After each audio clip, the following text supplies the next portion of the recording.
Beleza? Ao vivo! Tudo bem aí? Friozinho? Chazinho?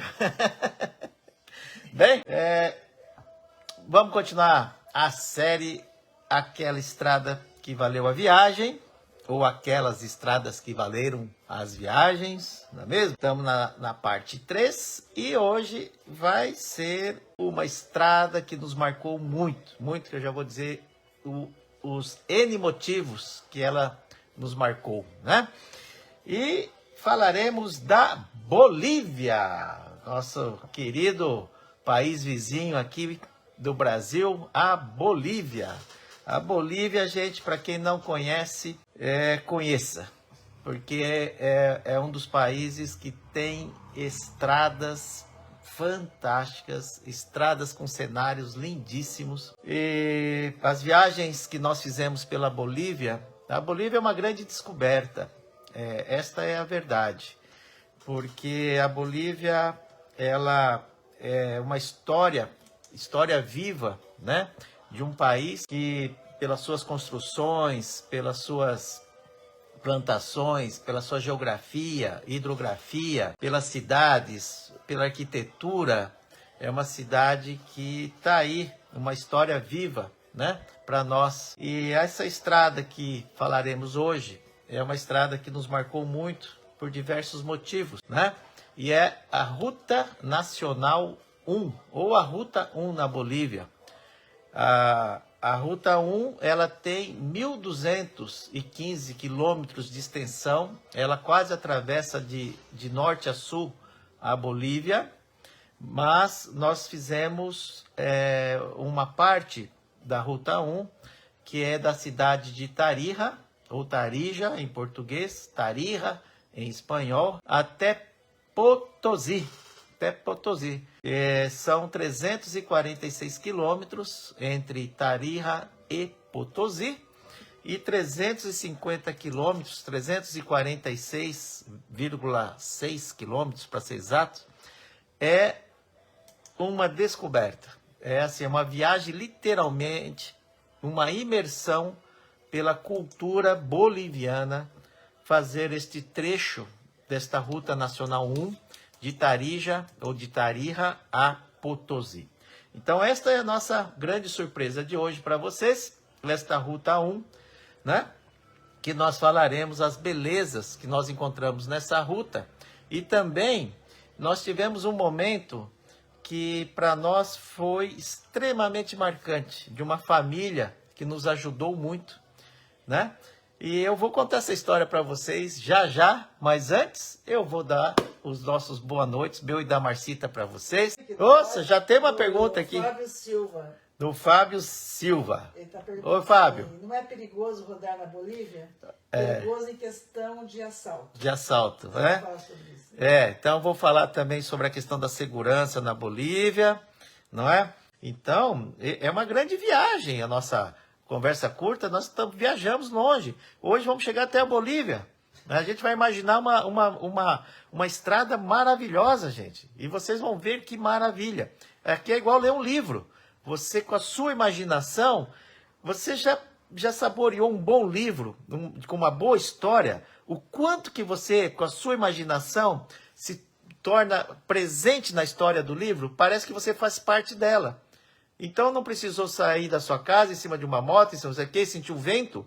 A sua imaginação ela é tão rica que basta um bom livro com uma boa história você fazer uma grande viagem, não é? É claro que não tem nada igual, né? Não tem nada igual a sensação, nossas sensibilidades, enfim, o nosso prazer de estar em cima de uma moto viajando. Mas agora, enquanto você, por exemplo, está em casa, pegar um bom livro de uma boa história, não é gostoso também? Eu adoro ler livros.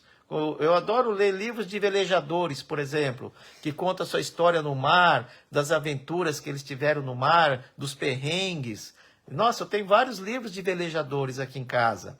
E eu parece que me coloco no veleiro e imagino a situação que eles estão passando.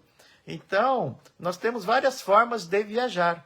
E a nossa live aqui, de segunda-feira, eu eu creio que é uma viagem também, quando nós imaginamos as coisas que aqui nós estamos comentando, que aqui nós estamos detalhando, quando eu falo de um lugar, quando eu falo de uma estrada, quando eu falo de uma comida, a gente tenta imaginar o gosto, igual do pinhão, né? Na live passada, já tiveram duas ou três perguntas. Qual é o gosto do pinhão?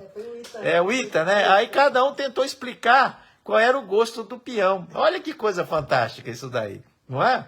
Então é isso, estamos aqui para fazer com que a nossa imaginação ela realmente se desperte, né?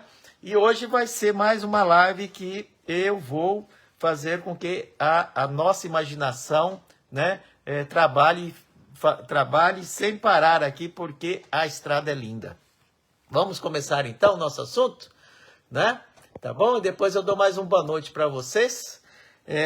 Então, a conversa curta com Tutu Rossi, Marcita e amigos e irmãos, todos que estão aqui, sobre um pedaço da estrada de 350 quilômetros, aproximadamente, na Bolívia, que está localizada entre a cidade de Tarija, em português, porque termina com J, mas se for falar em espanhol é Tarija, de Tarija a Potosí, né? Potosí.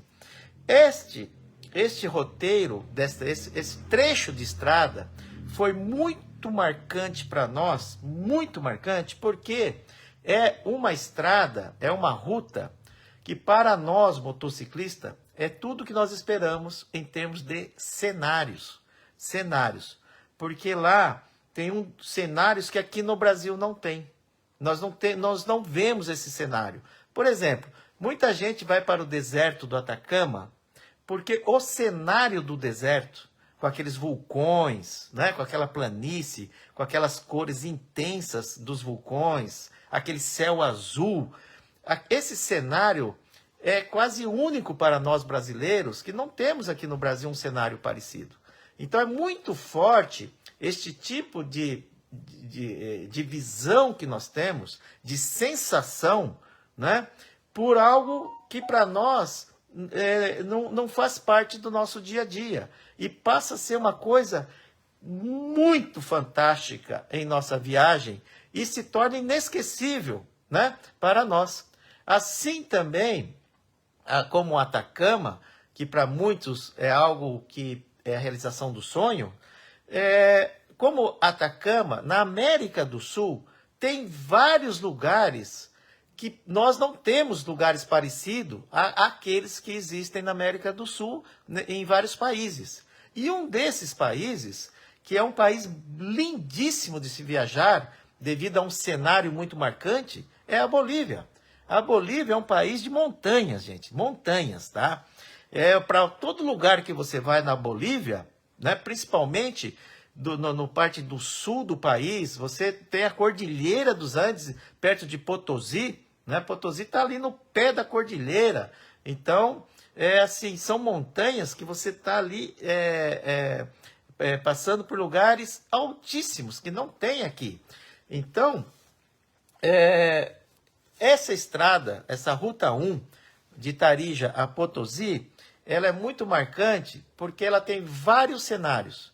E ela é rodeada, principalmente por quase toda a sua extensão, por altíssimas montanhas. E no pé dessas montanhas, geralmente tem rios, né? E aonde são feitas as plantações e pequenos vilarejos se formam, né?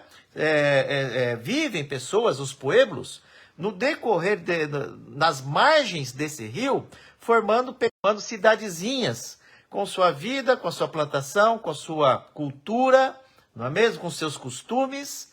Então, viajar por estes 350 quilômetros, você vai se mergulhando na cultura boliviana, o que plantam, o que comem, como vivem, a região, a geografia, né? A arquitetura, né? Então, o que nos chamou muito... Opa, aqui voltou. Saiu um pouquinho da conexão, mas voltou. Então, eu vou mostrar aqui um mapa para vocês, para que vocês possam se localizar o trecho desta Ruta 1 que eu estou falando na Bolívia, tá? Então tá aqui, olha, eu vou mostrar pro Facebook e Instagram. E mais uma vez, hoje eu tentei fazer uma outra forma de transmitir a nossa live via computador, mas travou tanto que não deu, então, para que a imagem não saísse invertida, né? Mas eu vou batalhar aqui, né? E na próxima segunda-feira eu vou conseguir fazer com que a imagem do Facebook, não do Instagram, do Facebook, porque é filmado com o meu celular, da imagem invertida, porque é a única forma que eu consigo pelo meu celular. Então eu peço mais uma vez a compreensão de vocês, porque a imagem está invertida. Mas como eu sempre falo, as cidades entre uma e outra, dá para entender bem, com boa vontade dá para entender bem.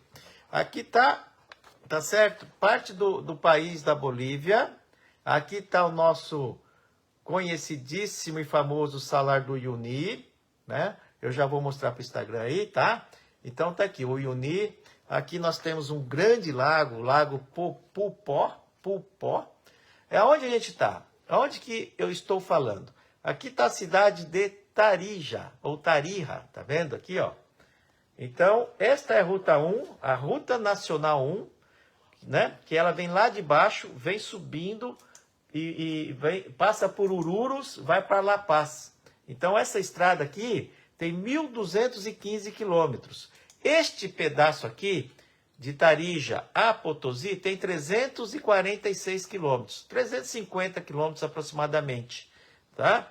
Então, é esse trecho de estrada que é a nossa conversa curta de hoje, do qual eu estou falando para vocês, que nos marcou muito. E aqui em Potosí, você pode seguir aqui para o Salar do Uyuni, olha, tá vendo, olha, tá? Então aqui, ó, é um caminho para quem quer ir para o Salar do Uyuni, não é? Tá vendo? Então, este foi um caminho que eu e a Marcita fizemos, né? Uma das vezes que nós fomos para a Bolívia, né? E que daqui nós seguimos para o Uyuni, tá? Aqui é a cidade de Uyuni e aqui é o Salar do Uyuni. Aqui nós temos a cidade de Colchani, aonde ficam aqueles hotéis de gelo, né? De sal, né? Aqueles super hotéis de sal estão tudo aqui nessa parte do Salar do Uyuni, tá certo? Aqui nessa parte aqui, tá? Bom, mas então eu estou falando, vou falar desta parte aqui da Ruta Nacional 1, de Tarija a Potosí. Aqui está a cidade de Sucre. Para quem não sabe, Sucre, a cidade de Sucre, é a capital da Bolívia. Nossa, Manuela Paz, Tutu? Não. Capital da Bolívia é a cidade de Sucre. Por incrível que pareça, tá? É Sucre e com extensão do departamento governamental em La Paz, tá? Mas na Bolívia, a capital é a cidade de Sucre. Aqui, ó, cidade de Sucre, tá? Capital da Bolívia, olha aí, dessa cidadezinha aqui, ó. Então tá próximo aqui a Potosí, tá vendo, ó? Tá? Então eu vou falar então deste trecho aqui, tá? Deste trecho da nossa conversa curta hoje. Dando um zoom, né? Nessa estrada aqui, olha. Então nós estaremos aqui em Tarija, né?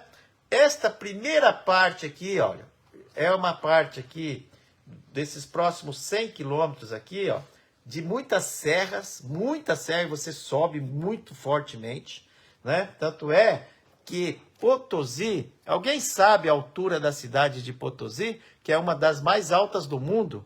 Vou dar um tempinho para vocês responderem aí, né? Qual é a altitude da cidade de Potosí?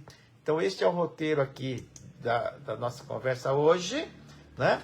Então, nós passaremos aqui por São Lourenço, El Puente, Vila Abécia, Palca Grande, Estância Molina Pampa. Tem vários vilarejos aqui dessa extensão toda, várias cidadezinhas, vários rios, várias pontes. e montanhas por toda a sua extensão, rodeada por montanhas. Em alguns trechos, algumas planícies, mas muito rapidamente, e já voltam a montanhas, tá? Das partes mais lindas da estrada, já logo quando você sai de Tarija, aqui você já fica assim maravilhado com esse início de estrada aqui, ó, depois de Tarija. Só esse pedaço aqui já é lindíssimo, lindíssimo.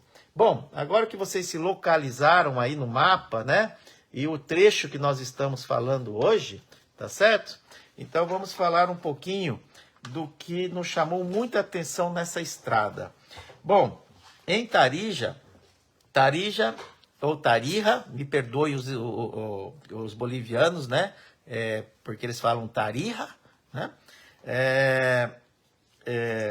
Bom, Tarija é uma cidade de vinícolas, tá? Para começar, o que nos chamou a atenção foi a quantidade de vinícolas que nós vimos na Bolívia.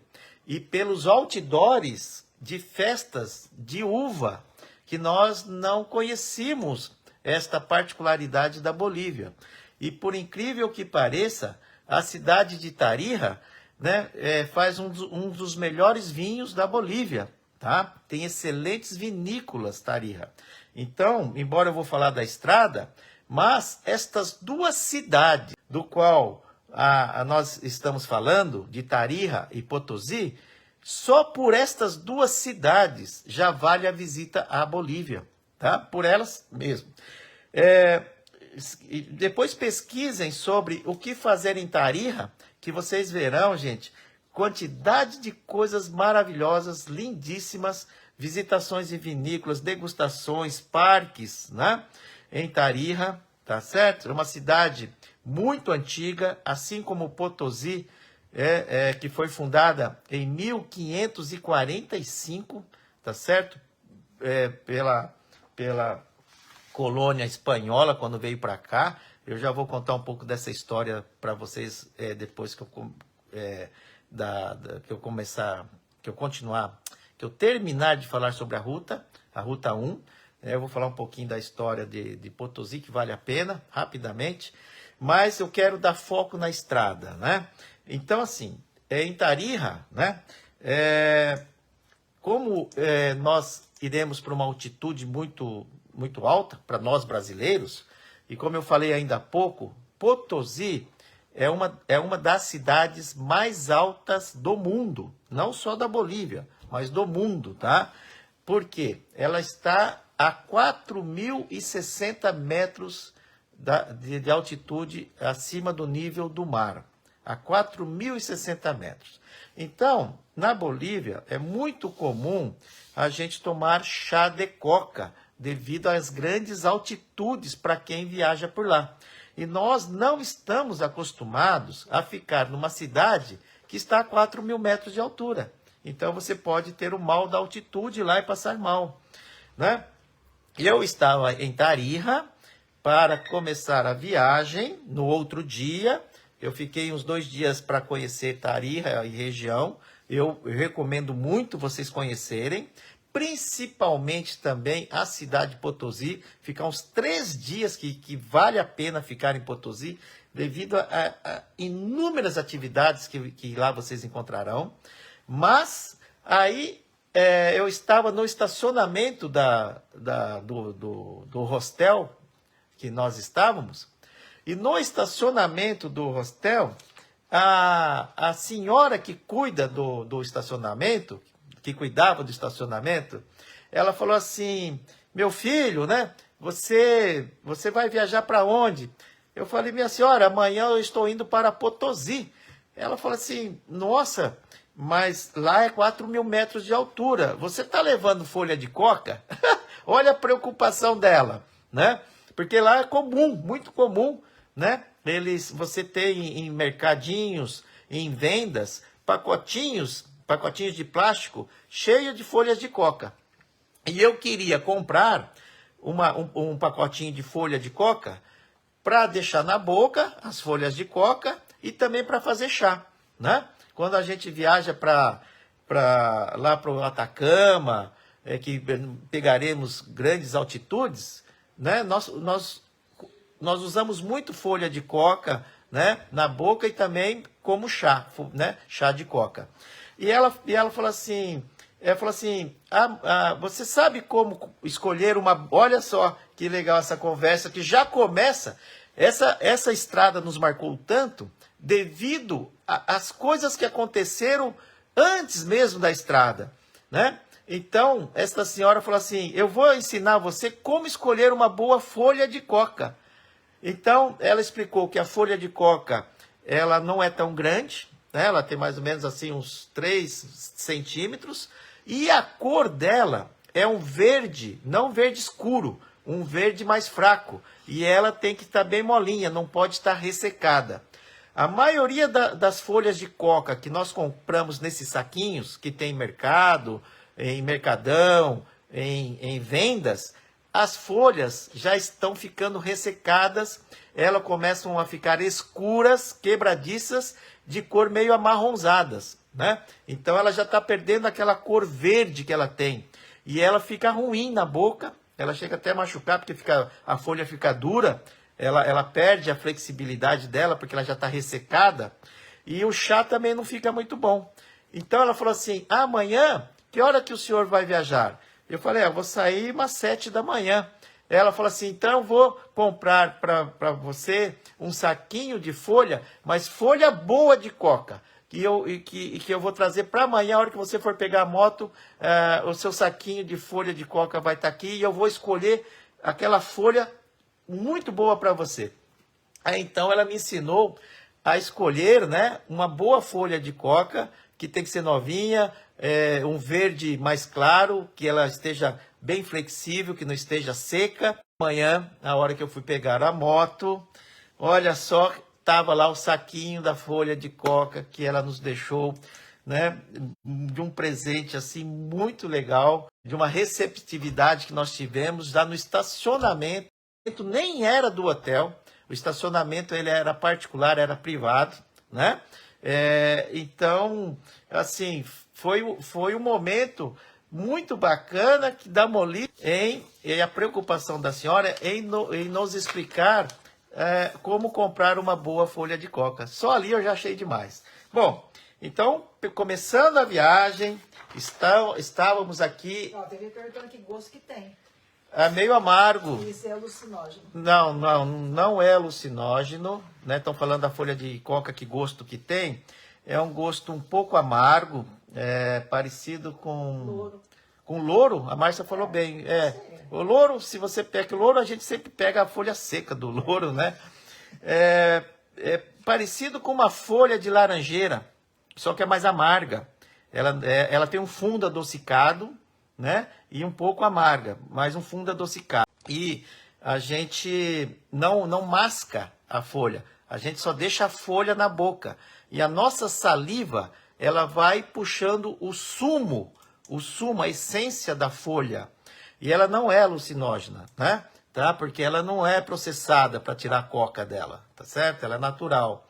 Tanto é que o chá de coca não é alucinógeno, né? O chá de coca, pelo contrário, ele tem um efeito muito, muito sadio, porque ele é muito benéfico para a saúde melhora a circulação do sangue, melhora, enfim, o batimento cardíaco, a questão do labirinto, não é mesmo? Então, o chá de coca, ele tem vários pontos positivos, é saudável, né?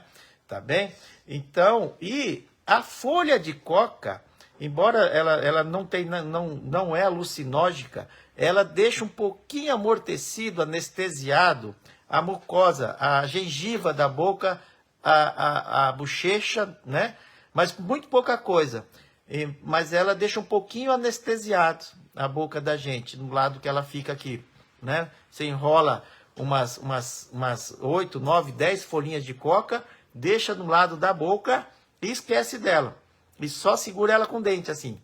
E vai embora, viajar e vai tirando o sumo da folha, né? A essência dela, e isso vai te ativando, tá certo?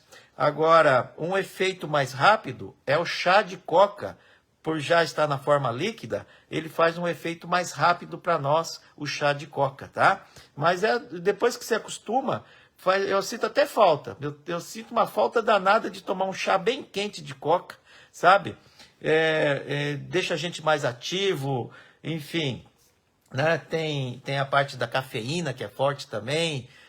Nossa, eu adoro um chá de coca, sabe? É muito legal quando eu viajo, porque eu tenho oportunidade de tomar, e eu fazer o meu próprio chá de coca, que eu aprendi também.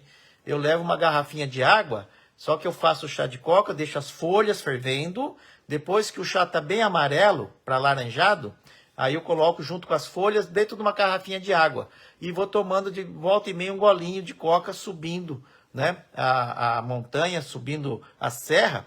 Às vezes eu paro, tomo um golinho de coca, respiro, subo mais um pouco, tomo mais um golinho de coca e vou embora. E nunca passei mal até hoje, nem a Marcita. E não sei se é por causa do chá de coca ou não. Mas, enfim, você tem que subir devagar para oxigenando o cérebro, para você oxigenar seu corpo e tomando um chazinho de coca e tudo dá certo, tá bom? Bem, então, eu já com o saquinho de coca, com as folhinhas de coca, com a folha de coca na boca, com a moto abastecida, com as bagagens presas, a Marcita na garupa, bora lá pegar a ruta, continuar a ruta 1 para Potosí. Nos primeiros quilômetros, você já começa a pegar, então, uma serra violenta e já a subida. Porque Potosí está a 4.060 metros de altura. Então, você vai subir aí uns 2.000 metros, tá? Em relação a Tarija. E você já pega umas serras braba logo no início. Então, você já indo devagar e curtindo aquele visual. De repente, gente, nessa serra que nós estamos, a gente não era muito longe de Tarija. Mais ou menos, eu acredito aí uns 70 quilômetros de Tarija, uns 50, 70 quilômetros, apareceu do lado direito, né? Do lado direito, uma área uma área para pararmos, né? De refúgio. Mas por quê? E ali tinha uma mureta. Quando você para a moto ali e olha para frente, você vê tipo um cânion. Um vale, gente, um vale com montanhas altíssimas, só que na nossa frente não tinha montanha, só tinha montanha do lado. Então, o seu olhar ali para frente era um olhar assim de um vale profundo, rodeado de montanhas que iam embora, como se fosse um grande cânion. E tinha algumas famílias bolivianas, né, paradas ali, curtindo o visual, curtindo o cenário, aquele cenário lindo. Porque ali tem tipo um mirante mesmo, para você parar, para admirar a beleza daquele visual. Então, assim, os primeiros 50 quilômetros, além daquela serra maravilhosa dessa estrada, depois de Tarija, que você vai indo em direção a Potosí, você já se depara com esse mirante e com aquele vale que é de tirar o fôlego de beleza. E ali então você já para climatizar mais com a altura, né? Tirar belas fotos e fazer filmagens. Isso fica antes da entrada de um grande túnel que você vai passar por um túnel ali na frente, né? E o que aconteceu? Mais uma história aqui que nos marcou muito essa estrada. Já começou lá no estacionamento com a folha de coca. Aí nós estávamos indo para Uyuni, né? Depois de Potosí, nós estamos indo para a cidade de Uyuni para nós irmos visitar, conhecermos o Salar do Uyuni. Só que era a época de Paris-Dakar, ou Dakar, como é que eles chamam lá, né? Como nós chamamos, né? O Rally Dakar, né? E imagina, gente, o Rally Dakar, isto era em janeiro, no comecinho de janeiro,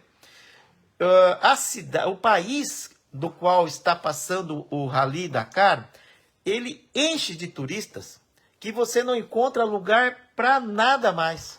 Você não encontra lugar nem embaixo da ponte para dormir. Porque todo mundo quer ir lá ver o Paris-Dakar, que é uma coisa que nos fascina, desde quando o Paris-Dakar existe. E como nós já estávamos na Bolívia, o Paris-Dakar ia passar, sabe aonde? no Salar do Uyuni. E todo mundo estava hospedado na cidade, que não é grande a cidade, de Uyuni.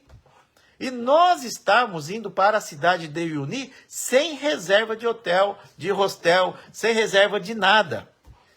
E eu já estava preocupado alguns dias atrás com esta questão de achar lugar para ficar em Uyuni. Porque né, em Tarija e Potosí, nós não tivemos problemas de hospedagem, porque o Paris-Dakar não ia passar próximo a essa cidade, de Tarija e Potosí. Ia passar lá no Uyuni.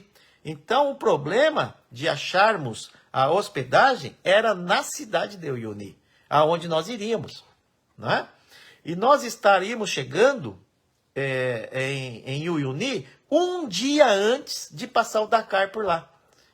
Aí a questão é como que nós iríamos encontrar algum lugar para ficar, algum hostel, alguma vaga, um dia antes do Paris-Dakar passar por lá.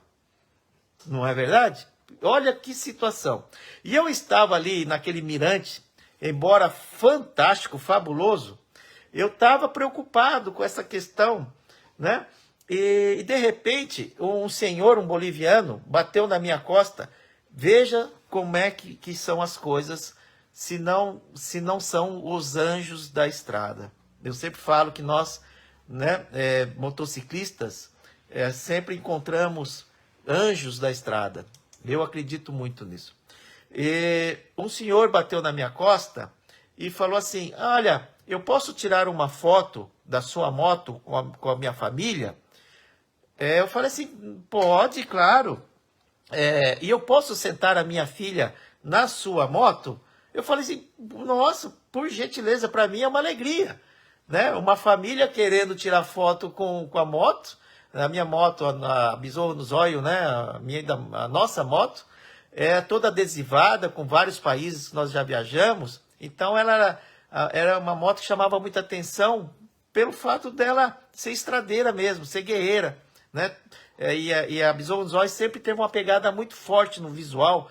Ela teve sempre ela tem, na verdade, né? Uma coisa muito forte nela. Então, essa família, nossa, se apaixonou pela moto, pela Besouro no Zóio, e tiraram várias fotos, né? Vídeos, eu tirei foto para eles, né? Ele subiu na moto, o filho, a filha. E aí ele falou assim: vocês estão indo para onde? Eu falei assim: ó, eu estou indo para Potosí e depois seguiremos para Uyuni. Ah, vocês vão lá no Paris-Dakar e tal? Eu falei assim: não devido ao Paris-Dakar, ao Dakar, que eles chamam, né? Mas sim para conhecer o Salar do Uyuni. Nós estamos de férias e estamos conhecendo Bolívia, né? Então, foi até uma coincidência de estarmos junto na mesma época do Paris-Dakar no Uyuni. Bom, aí, daí eu falei para ele da minha preocupação. Eu falei assim: olha, só que eu estou muito preocupado porque eu já tentei procurar em tudo quanto é tipo de pesquisa de hotelaria e não consegui uma vaga em Uyuni, né? Eu já tentei ver aqui no hotel em Tarija que eu fiquei, se eles conseguiam, eles não conseguiram. Eu já venho perguntando para pessoas que eu acho que podem me ajudar, ninguém conseguiu. Tá tudo lotado. Eu falei: então eu não sei se eu vou conseguir ir para lá, porque eu não consegui um lugar para ficar. Aí, gente, olha só o que ele me falou. Ele falou assim: mas você sabe que a minha filha mora em Uyuni e ela vai arrumar um lugar para vocês. Eu fico até emocionado, porque é a coisa que você jamais esperaria, né? O senhor, muito simpático com a família, tirando fotos lá com a moto, e de repente esse senhor tinha uma filha que morava em Uyuni, e ele falou assim: eu vou ligar para ela agora, e eu já vou falar contigo a respeito, né? Aí ela tem uma lojinha dentro de uma galeria, lá em Uni, uma galeria pequena. Tem uma loja de coisas de crianças e tudo mais. E essa galeria, ela tinha o piso e o mezanino, né? E ele falando com ela, e me explicando a nossa situação, que não encontrávamos lugar para ficar. E ela falou assim, pai, pode mandar eles vir aqui, que num quarto lá em cima da lojinha dela, eu vou fazer um quarto para eles. Eu vou colocar uma cama, eu vou tirar algumas coisas que eu tenho da loja, e aquele quarto e aquele espaço lá em cima tem até banheiro. E ali eu vou fazer um quarto para eles, que vai ter até banheiro privado para eles.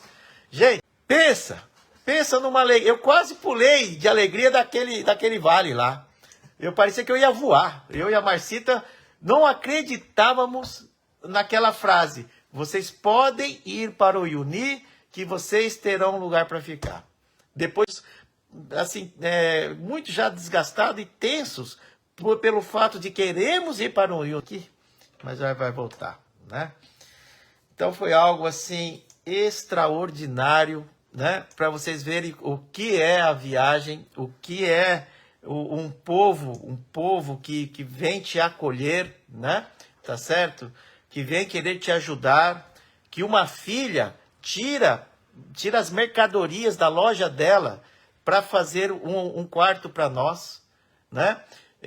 Então, assim, essa estrada, além da beleza dela em si, ela trouxe surpresas para nós jamais imaginaríamos. Então, foi uma estrada que valeu a viagem. Fazer esta rota de Tarija a Potosí pelas surpresas boas que nós tivemos. Pelas surpresas do visual, pelas surpresas de quantas pessoas nos acolheram, pelas surpresas das vinícolas, que nós não sabíamos que Bolívia tinha excelentes vinhos e excelentes vinícolas. E nós somos apreciadores de vinho, eu e a Marcita. Então, foi assim uma descoberta, gente, de uma Bolívia que nós não conhecíamos. Não é mesmo? Por isso que eu falo, se você quer conhecer de fato um lugar, você tem que viajar por lá. E viajar com calma, não correndo que nem um louco. Eu sempre vivo falando muito isso, que saber viajar é a grande arte da viagem, é a grande arte da vida, saber fazer uma viagem e saber viver, não é mesmo? Se eu tivesse passado que nem louco naquele mirante lá, porque eu estava querendo chegar logo em Potosí, eu não tinha conhecido essa família que resolveu um grande problema nosso. Porque eu fui devagar, eu parei naquele mirante para apreciar aquele vale e foi lá que tudo aconteceu. Olha para vocês verem como uma coisa leva a outra. O fato de você viajar com paz no coração, devagar, querendo ir parando nos lugares, conversando com as pessoas, porque eu e a Marcita, nós gostamos muito de conversar com as pessoas nativas, que vivem no país, que moram naquele lugar, assim como eu conversei um tempão com aquela senhora do estacionamento, que eu estava aguardando a moto, né? Eu fiquei um tempão conversando com ela, como ela vivia, o que ela fazia, né? Como é que era o dia a dia dela, e assim é o que nós fazemos quando nós viajamos. E foi nesta forma de nós viajarmos que a gente foi conseguindo resolver problemas sérios, problemas de hospedagem, porque senão eu não teria como ir para o Uni, não teria lugar. Eu teria que deixar para um outro momento, né? Uma outra viagem, que isso também faz parte, né? Às vezes você não consegue tudo o que você planejou e vai conhecer numa próxima oportunidade, não é mesmo? Mas acabou dando certo, mesmo no meio de um Dakar bombando de turista do mundo inteiro, né? E chegamos lá, sabe esse churrasco de valeta, de costela de valeta, que tem metade do boi em cada espeto? E eles fizeram, gente, 2 ruas inteiras com aqueles espetos, com metade de bois, assim, ó, em 2 quarteirões inteiros. A cidade de Uyuni era só festa para todo lado. Pensou se eu fosse perder isso, eu e a Marcita? Não podíamos perder nunca. E quem nos resolveu o grande problema foi esta família, cuja filha mora, ou na época morava, em Uyuni, que nos acolheu lá de uma maneira, assim, de uma maneira muito amorosa, que fez de tudo para nós e resolveu o nosso problema. E lá ficamos uns 3 dias lá no Uyuni para conhecermos, né?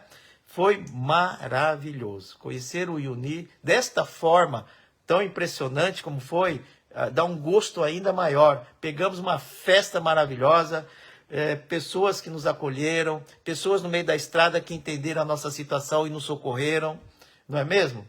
E continuando então a nossa viagem, o Uyuni estava literalmente em festa, né? Tá? Então foi assim muito marcante esta viagem que nós fizemos pela Bolívia. E voltando para a Ruta 1, pela Ruta Nacional 1, então, subindo a serra, depois que nós tivemos esta surpresa com essa família que resolveu o problema de hospedagem, continuamos a viagem, passamos por um túnel, e ali, gente, se vocês tiverem curiosidade para entender um pouco mais do que eu estou falando, entre no Google Earth, e coloquem lá Ruta Nacional 1, Ruta Nacional 1 Bolívia. Aí o Google Earth vai marcar um ponto na Ruta Nacional 1 e a partir dali você dá zoom, zoom, zoom e vai seguindo a Ruta 1 de Tarija a Potosí, para vocês terem uma ideia do cenário. É um cenário de outro mundo, gente. De montanhas,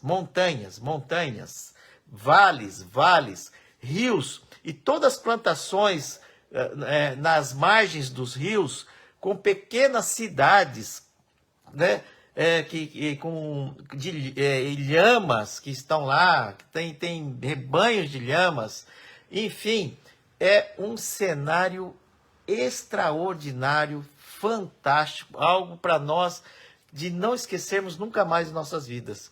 E assim segue todos os 350 quilômetros até Potosí, mudando cenários, mudando formas de montanhas, mudando a intensidade das cores das montanhas, mudando significativamente a altura entre as montanhas. E entre uma montanha e outra, você vê aqueles vales que vão serpenteando entre elas. Gente, é algo assim, realmente que nos marcou muito esta Ruta 1 de Tarija a Potosí. Este trecho já valeu toda a nossa viagem, né? Então, e outra surpresa que eu já falei, mas vou repetir, foi que no decorrer desses 350 quilômetros, você vai encontrar vinícolas.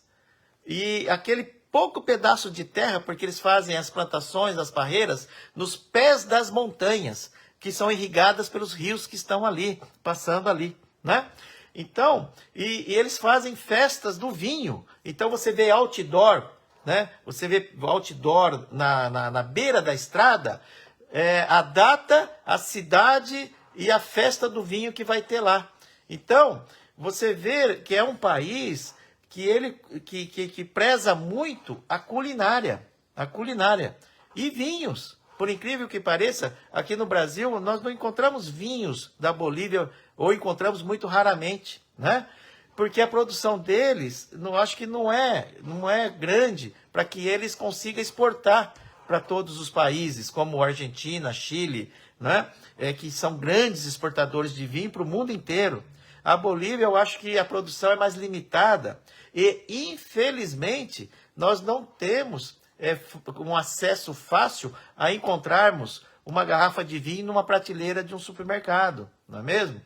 Mas, assim, foi uma descoberta, assim, fantástica de saber o quanto eles cultivam o vinho na Bolívia. Excelentes vinhos, pelo menos que nós tomamos. Claro que tem vinhos que para nós, o melhor vinho é aquele que você gosta, não é mesmo? É igual a melhor moto é a tua, é isso daí. Mas para nós, para o nosso paladar de vinho, nós encontramos vinhos fantásticos de altíssima qualidade, né? Tá certo? E seguindo o caminho, gente, aí tem momentos que você se depara com planície, diminui as montanhas e abre uma planície, né? Mas é poucos quilômetros que tem planície. De repente vem a rede de cadeias de montanhas novamente. Então, viajar pela Ruta 1, entre Tarija e Potosí, é uma viagem entre montanhas, né? Então, isto nos marca muito, porque não temos um cenário desse aqui no Brasil. E isso para nós é emocionante. E subindo, gente, nós chegamos, agora você fala assim, 350 quilômetros eu faço aí em 4 horas. Não faz. Não faz porque é uma estrada de serras e montanhas. Eu levei quase 8 horas para chegar em Potosí. Tanto é que eu cheguei no final da tarde, já estava começando a escurecer porque nublou o tempo e nós chegamos embaixo de chuva. Não chuva torrencial, uma chuva normal, né? Nem forte nem fraca. E Potosí não é uma cidade tão pequena, tá? É uma cidade que é rodeada, fica num vale, Potosí rodeada de montanhas, né? Tanto é que tem a montanha mais famosa, eu creio mais famosa, assim, pela história que ela tem para o mundo, nem para a Bolívia, para o mundo, né? Que chama Montanha do Cerro Rico, né? Do Cerro Rico. Cerro é montanha, né? Em espanhol, cerro, né? Cerro Toco, montanha, né? É o nome, né? Que se dá, né? Então, a montanha, né? O Cerro Rico, que fica muito próximo a Potosí, tá certo? O que eu estou falando? Chegando então em Potosí, nós já estávamos a 4.060 metros de altura. Só ali já foi uma grande aventura desta estrada, não é mesmo? Dessa ruta, a Ruta Nacional 1. Então, chegando em Potosí, você já está ali no topo do mundo, né? É uma das cidades mais altas do mundo. Agora, gente, você se quiser mergulhar ainda mais na cultura e na história, principalmente na história boliviana, você tem que descobrir Potosí como ela é. No início, ela não é uma cidade que fala assim, que você vai achar que você vai ser feliz lá. É uma expressão. Por quê?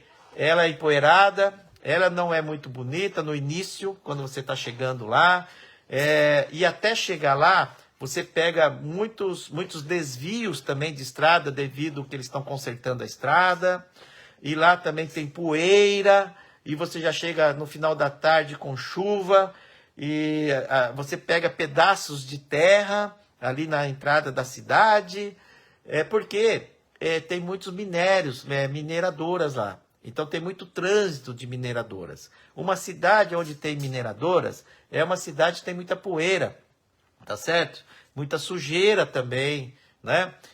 Você também está se deparando com o povo de Potosí, que tem uma classe social muito distinta. Então você tem aquela classe mais pobre, a classe mais rica, e você vê isso fortemente. Isso é um perfil dos países da América do Sul, assim como o Brasil também, né?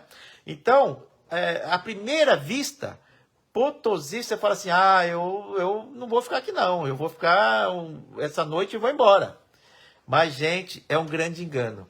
Potosí, para nós, se tornou uma das cidades mais lindas que nós conhecemos na Bolívia. Para começar, pela sua história. Vocês sabiam que Potosí já foi a cidade mais rica do mundo? Como é que é, Tutu? E já foi uma das mais populosas do mundo. Ela só perdia para a França? Para Paris, perdão. A Marcita sempre atenta, né? Eu pensei, a Márcia é essa. Né? O que seria da nossa live sem a Marcita aqui? Não é? Então, gente, observe tudo isso que eu estou falando desta Ruta Nacional 1, da história, desde que começou lá em Tarija, né? Subindo a serra, a mulher de estacionamento, a família que nos deu uma hospedagem, conseguiu unir para nós, os vinhedos que nós descobrimos, né? Os cenários da cadeia de montanhas por todo quase o percurso, subindo a 4.000 metros de altura. Pensa tudo na emoção disso tudo, no que o seu corpo e na sua mente, na sua visão, no seu olfato, passando por tudo aquilo. E chegamos em Potosí. Potosí, ela foi fundada, né, pela invasão dos espanhóis na América do Sul, que não foi brincadeira, em 1545, ou seja, 475 anos atrás. Então, ela foi fundada em 1946, mas em abril de 1546, ela foi fundada pelos espanhóis. Mas os espanhóis chegaram lá em abril de 1545, um ano antes. O que acontece, né, com a invasão dos espanhóis na Bolívia, assim como invadiram vários outros países também, tem uma história de um pastor de lhamas, que no caminho de volta com seu rebanho de lhamas, ele se perdeu. E ele resolveu passar a noite no pé de uma montanha. Essa montanha é conhecida como Cerro Rico. E ele fez uma grande fogueira devido ao frio, porque é 4.000 metros, né? Muito frio mesmo. E quem for para lá, leve agasalho, né? Assim como o Uyuni também é frio à noite. Leve agasalho quentes mesmo, né?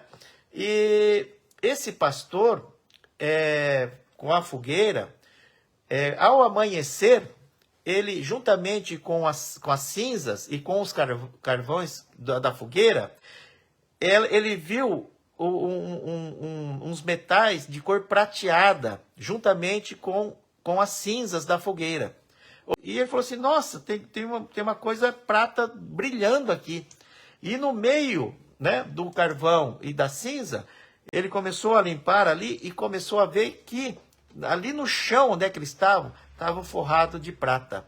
Ou seja, né, eles descobriram a maior montanha de prata na época do mundo, ou se ela não é a maior, ou foi até hoje, né? E os espanhóis descobriram que este pastor tinha descoberto prata também. Essa é uma das histórias, né, do início da cidade de Potosí, que foi a cidade mais rica do mundo, né? Tá certo? E então os espanhóis chegando lá, começaram a criar um vilarejo, né, nesta região, juntamente também com os indígenas bolivianos que viviam lá, né?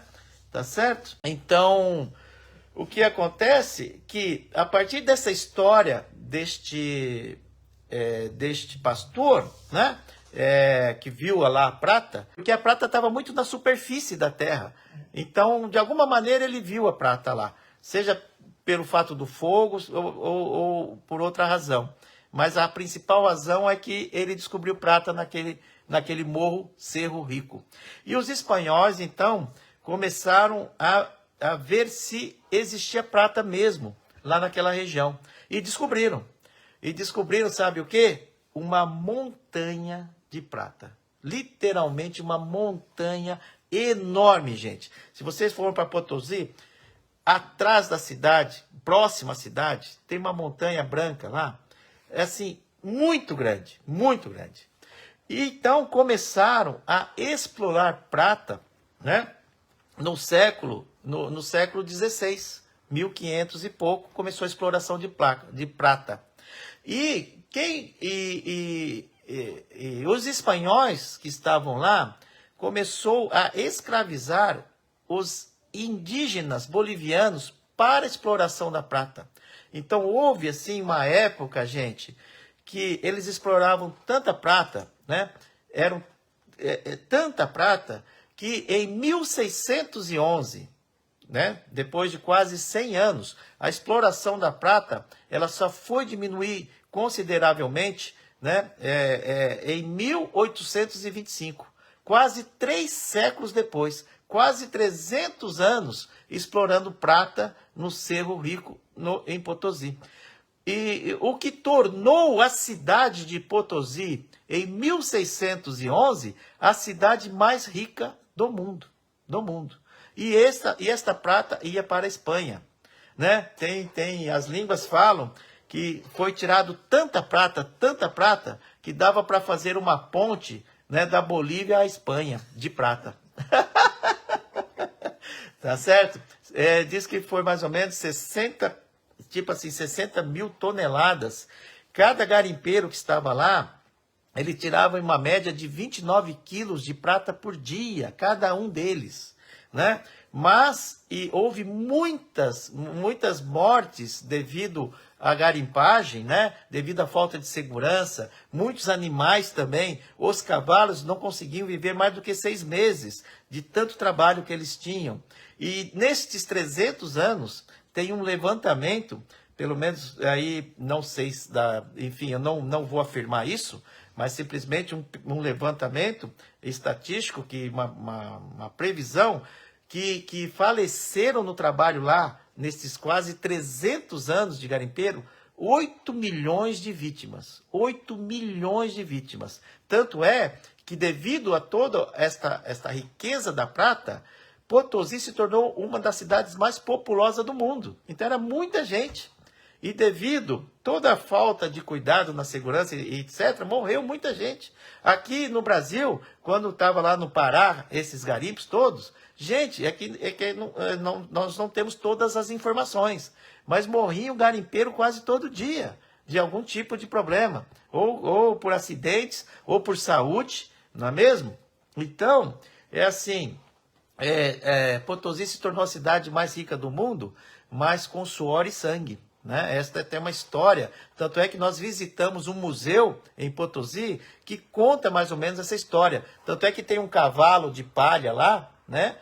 Mostrando o quanto que os cavalos eles eram sacrificados no trabalho do dia a dia, esses cavalos, que não duravam 6 meses e faleciam, não é mesmo? Então, a história de Potosí, a riqueza de Potosí, da exploração, né, da prata, é fantástica. Isso está até hoje nas ruas de Potosí. No centro histórico de Potosí, que você tem umas vielinhas de ruas estreitas, estão falando das pegadas de dinossauros que tem lá, né? E em Sucre também é famoso pelas pegadas de dinossauros. Então, só para finalizar essa questão da riqueza de Potosí, em 1611, né? E depois o seu declínio a partir de 1825, né? E muita gente foi embora de Potosí, aquela população toda, ela não tinha mais, né? Então voltou já com grandes dificuldades financeiras, e que nós sabemos, né? Enfim, e hoje existe mineradoras ainda lá, extraindo também, não sei se ainda encontram prata, mas existe, e descobriram outros minérios, e um deles é o estanho, tá? Então hoje o carro-chefe da exploração lá das mineradoras é o estanho na cidade de Potosí. Ou seja, em quase 500 anos, né, de 475 anos, vem tirando, explorando, né, as riquezas da montanha do Cerro Rico. Não é bom, deram um nome muito acertado para essa montanha, né? Montanha Cerro Rico, não é mesmo? Tá? Então, vale a pena, gente. E outra, tem um tour que você faz para visitar as minas de Potosí. Então, para quem quer conhecer um pouco essa história, que já foi a cidade mais rica do mundo, com a extração da prata pelos espanhóis, não é mesmo? E você vai encontrar na cidade, é um museu aberto à cidade de Potosí, porque você vê essa realidade ainda hoje. E por incrível que pareça, parece que as mineradoras, ainda hoje, ela também acontece acidentes, não tem toda aquela segurança que deveria ter. E outra, em 1987, agora, não tão recentemente, ela virou o patrimônio da Unesco, mundial da Unesco, devido a toda essa história que Potosí tem e principalmente pelas construções arquitetônicas coloniais, que ainda você encontra elas em boas conservações, nas casas dos colonos, né, que lá viviam. Então, Potosí é uma história viva, é uma viagem pelo tempo, tá certo? É uma cidade extraordinária. Tem também a Casa da Moneda, ou a Casa da Moeda. Visitamos a Casa da Moeda. Só a Casa da Moeda, gente, é uma viagem pelo tempo, né, que mostra a história, né, da moeda, da Bolívia. A Casa da Moeda, que fica em Potosí, que eles chamam Casa da Moneda, né? Da Moneda, é uma coisa extraordinária, sabe? É fantástico mesmo, né? Então tem a Catedral Gótica, tem uma Catedral Gótica de São Lourenço de Carangas, que é conhecida Catedral de São Lourenço. Arquitetura, tem muitas igrejas, Potosí, muitas igrejas, sabe?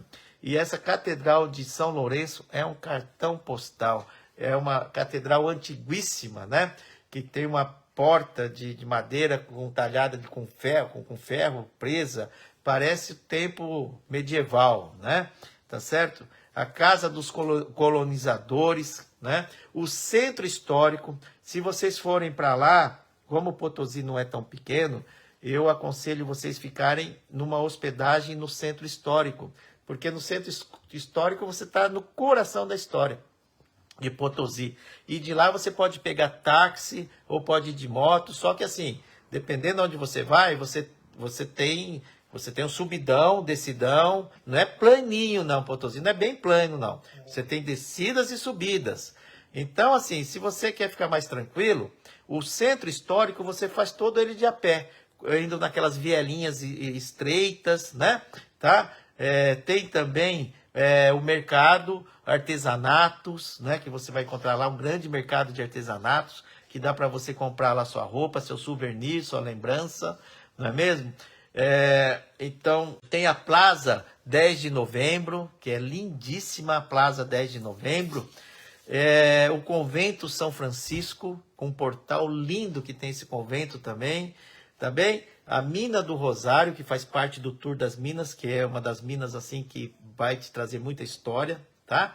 E para quem gosta de trekking, de caminhada, tem um trekking que você caminha até o topo do Cerro Rico, né? Onde é feita toda a exploração dos minérios que lá estão. Ou seja, gente, com tudo isso que eu estou falando, eu não dá para fazer em um dia só, não é mesmo? Para você conhecer e mergulhar um pouco na história, né, da Bolívia, na história de Potosí e toda a sua riqueza, né? Essa história que fez com que ela se tornasse uma cidade no foco do mundo, né? Que ela tá lá, entrou no mapa do mundo devido à sua riqueza que veio da prata, tá certo? Então vale a pena vocês fazerem essa viagem pela Bolívia.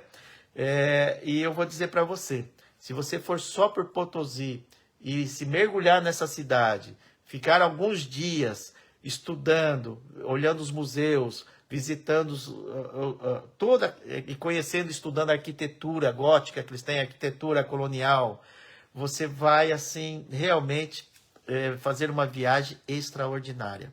Então, por que valeu para nós essa estrada a viagem? Valeu por tudo isso. Por cada detalhe dela, por cada acontecimento, por cada surpresa, por conhecermos coisas da Bolívia que nós não imaginávamos, por ser acolhidos tão carinhosamente pelos bolivianos, né? Por tudo, gente, valeu a viagem pela Ruta 1, Nacional 1, de Tarija a Potosí, tá certo? Então esta é a viagem da nossa conversa curta de hoje, né? É uma estrada, assim, coisa fantástica, né? Tá certo? Então, a Márcia tá lembrando. Isso, a Márcia tá lembrando que talvez vocês não perguntaram se é toda asfaltada, né? A Márcia me chamou a atenção aqui, ó, tu fala que a estrada era boa. A estrada é excelente. Só que alguns trechos com reforma, que tinha algum desvio para fazer. Assim como de Potosí para Uyuni, quando nós fomos, tinha muitos desvios. E ali você pegava um pedacinho de terra, porque eles estavam reformando aquele trecho da estrada. Mas nada para atrapalhar, é um pedacinho só de desvio e o resto continuava asfalto. Gente, tá aí uma viagem, uma estrada que valeu a viagem. Eu e a Marcita temos muitas recordações e foram tantas coisas que eu tenho certeza que eu acho que eu provavelmente até esquecia de algumas delas. Mas eu acho que já deu para a gente perceber o quanto que valeu a gente fazer essa estrada e o quanto ela fez valer a nossa viagem, não é mesmo? E a pergunta que nos fizeram, se Bolívia tem algum lugar que é perigoso, né? Que é falta de segurança, eu vou dizer que sim, mas sabe aonde? Não é onde nós estávamos nesses trechos, é geralmente próximos a fronteiras, principalmente do Brasil, né? Tá certo? Corumbá, não tem fronteira com a Bolívia ali em Corumbá? Aquela região, ela é perigosa para motociclistas, para quem viaja de assaltos, né? E tá certo? Então, assim, então essas fronteiras que tem a Bolívia ali pelo Brasil, né? Essa região de fronteiras, a gente sempre foi muito avisado que é uma região que tem certo risco, né? De segurança. Mas, adentrando a Bolívia, eu vou dizer para vocês que eu não tive problemas de segurança, não senti em nenhum momento problema de segurança. A única questão que eu alerto vocês, dependendo da estrada que vocês estão pela Bolívia, principalmente se for uma estrada de terra, de rípio, com os caminhões. Os caminhões, devido às estradas de terra, geralmente não ser muito largas, elas serem estreitas, os caminhões andam no centro da pista, no centro da estrada ali, né? E eles vão e você vai passar algum aperto em algum momento com esses caminhões, tá? Então, na Bolívia, o perigo que eu senti é um perigo de trânsito, é um perigo de trânsito na estrada. Agora, tem estrada como essa, da Ruta Nacional 1, que ela é asfaltada, toda demarcada, com pontilhamentos, com faixas. Essa não tem problema, eu não senti falta de segurança ali. Quando você entra nas estradas secundárias, que não tem sinalização, que não tem faixa, onde a pista é mais estreita, ali eu senti falta de segurança, porque eu escapei de um acidente com um caminhão ali, por Deus, né? Pelo anjo da guarda mesmo. Porque eu não tinha para onde fugir mais do lado direito. Tinha que a gente chama um barranco, né? E a moto já estava encostada quase no barranco e o caminhão, olha, gente, tirou 1 centímetro para não levar a gente com moto e tudo. Aquilo lá fez meu coração quase sair pela boca. E aí eu fiquei cada vez mais atento, dependendo da estrada, tá, gente? Isso não é regra geral na Bolívia. Dependendo aonde você esteja, há perigo, sim, do tráfico, principalmente se esse tráfico ter caminhões na Bolívia. Caminhões. Os caminhoneiros bolivianos, eles não estão muito aí com motociclista, não, tá? Também não generalizo. Mas os apertos que eu passei, né, nessas estradas secundárias, e principalmente quando eu peguei estrada de terra, olha, e muita curva, tá? Muita curva, que você não vê se vem veículo ou não, porque você tem uma curva na frente. Tomem muito cuidado ao dirigirem pela Bolívia, devido à geografia do país, que tem muitas curvas, e você não vê de uma distância segura o veículo que vem, né, em sua direção. Então, é esta atenção que eu peço para vocês quando estiverem na Bolívia com o trânsito. Fiquem muito atentos, tá? Alertas, principalmente com os caminhões, beleza? Tá aí, então, a nossa conversa curta de hoje. Espero que tenha valido. Tá aí, então, mais uma conversa curta com Tutu Rossi e Marcita. Só a última olhada para ver se não tem mais perguntas aqui. E vocês comeram de diferente lá na Bolívia? Puxa vida, na Bolívia? Perguntar para... Pimenta. A pimenta é um alimento também, né? Não conhecia as pimentas que eles têm lá.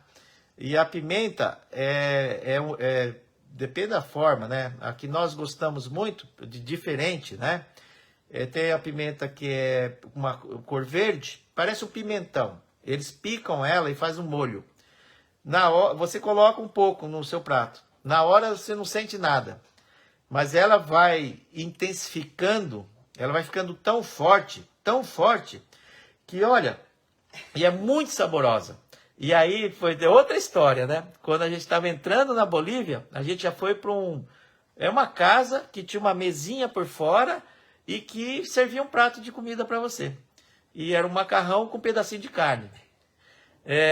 Então chegamos lá, embaixo de umas árvores assim, né? Bem simples mesmo.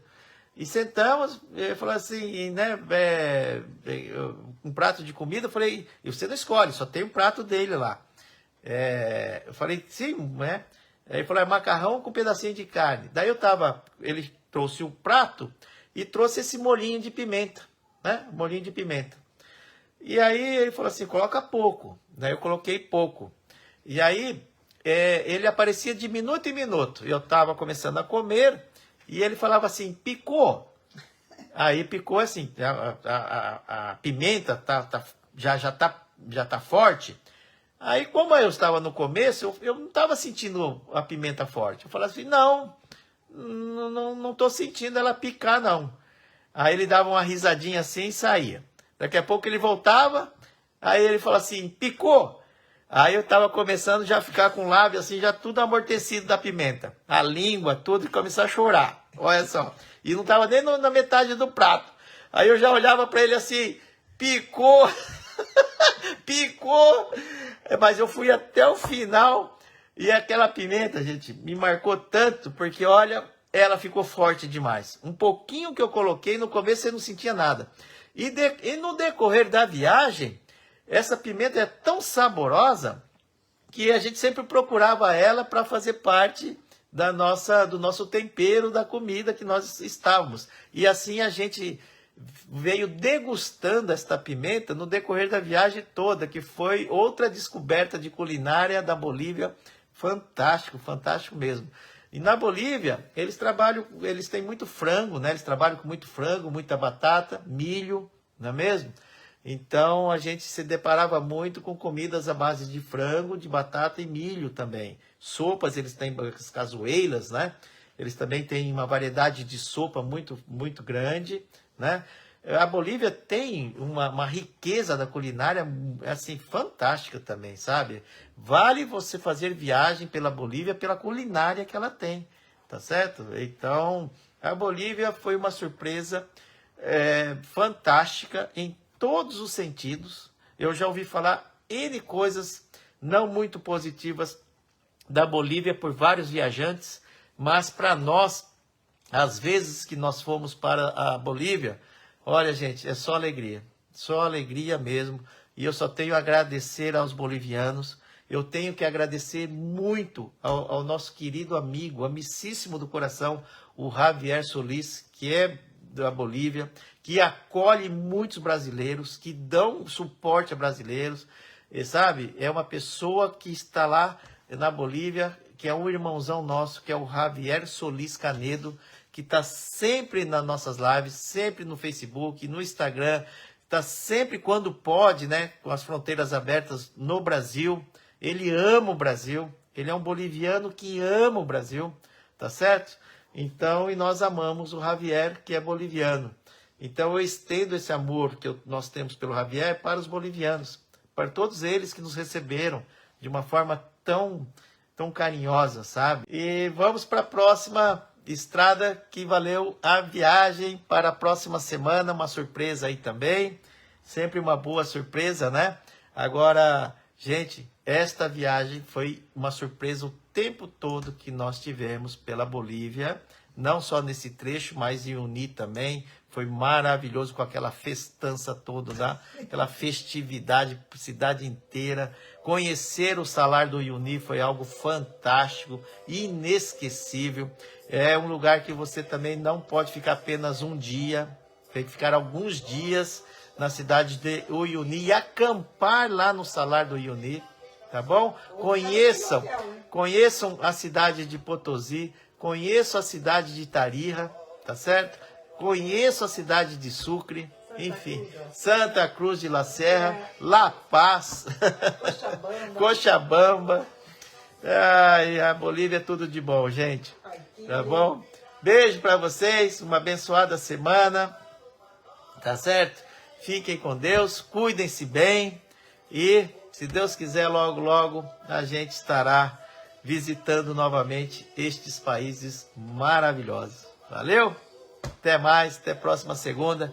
Beijo, minha mãe, vó Bila, querida. Beijo, Catinha. Beijo, dona Helena, Silena. Beijo para todos vocês. Ei, ei, ei. Ei. Tchau. Até a próxima. Valeu, valeu. Uhul.